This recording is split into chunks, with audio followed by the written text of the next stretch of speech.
In a land of long ago, with castles high and villains low, where happy endings always seemed the rule, there dwelt a piglet so polite, that though he longed to be a knight, he feared to say so and appear a fool.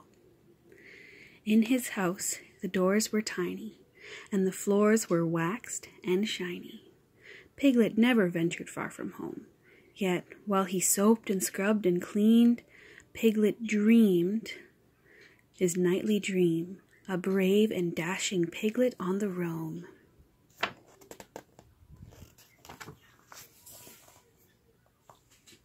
Bright and early one spring morning, castle bells rolled out a warning. A dragon strolling through the countryside. All the people in the town quickly pulled their shutters down, and Piglet jumped beneath his bed to hide. Then he heard his doorbell ring. It was a message from the king. "Alas, sweet Princess Kanga has been snatched."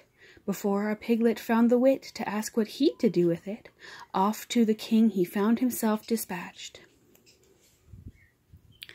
The king, who looked a lot like Pooh, told Piglet what he had to do, and Piglet, too polite to disagree, soon left the castle, scared and shaking.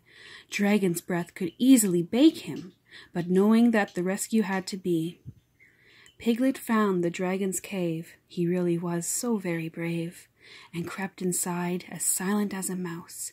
Then he overheard the dragon doing some outrageous bragging, showing Kanga grandly round his house. In the kitchen they stopped to rest, and discussed which would be the best, whether honey, jam, or syrup for a topping. Our dear Piglet grew quite bold. The dragon he began to scold. "This talk of Kanga for breakfast will be stopping." But the dragon gave a cry. "Eat her? No, I'd rather die. I'd never harm her highness, she's too nice. Since my pancakes always char, and she's the greatest cook by far, I asked her home to give me some advice." Later all were quite delighted when a giant stove was lighted, and pancakes were prepared for all around. Pooh the king was very funny. His topping was a heap of honey, without a single pancake to be found. The princess had been very flattered. Piglet had thought she really mattered. He hadn't known the dragon was quite sweet.